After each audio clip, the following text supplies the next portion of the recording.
आता बातमी ती छत्रपती संभाजीनगरमधून।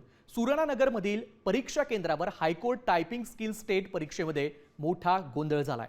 टायपिंग सॉफ्टवेअर बंद पडणं, जुने कीबोर्ड आणि स्क्रीनवर फॉन्ट अतिशय लहान असणं यामुळे विद्यार्थ्यांना मोठ्या अडचणी आल्यात।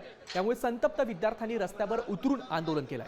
ही परीक्षा केंद्रावरती न घेता थेट कोर्टात घेण्यात यावी अशी संतप्त मागणी विद्यार्थ्यांनी केली आहे। संभाजीनगरच्या हायकोर्ट परिसरातील ही सगळी दृश्य आपण पाहतोय। या ठिकाणी टायपिंग परीक्षेमध्ये गोंधळ झाल्याचा आरोप या ठिकाणच्या विद्यार्थ्यांनी केलाय आणि त्यामुळे ही परीक्षा आता सेंटरवरती न घेता, केंद्रावरती न घेता थेट कोर्टामध्ये घेतली जावी अशी मागणी या ठिकाणच्या आंदोलकांनी केली।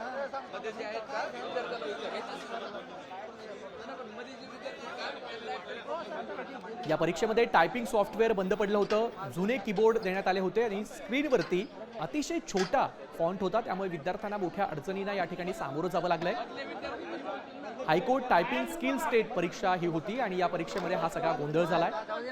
छत्रपती संभाजीनगरच्या सुवर्णानगरमधील केंद्रावरती हा गोंधळ झाला।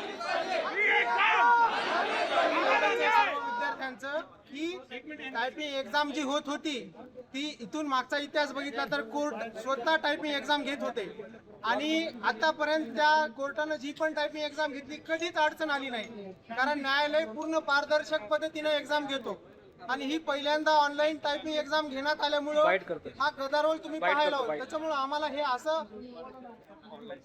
अशी अडचणी ह्या ऑनलाईनच्या म्हणजे मांडावं लागलं। त्याच्यामुळे आम्हाला रस्त्यावर उतरावं लागलं। इथं काय अडचण आली? इथं अडचणी हे आल्या।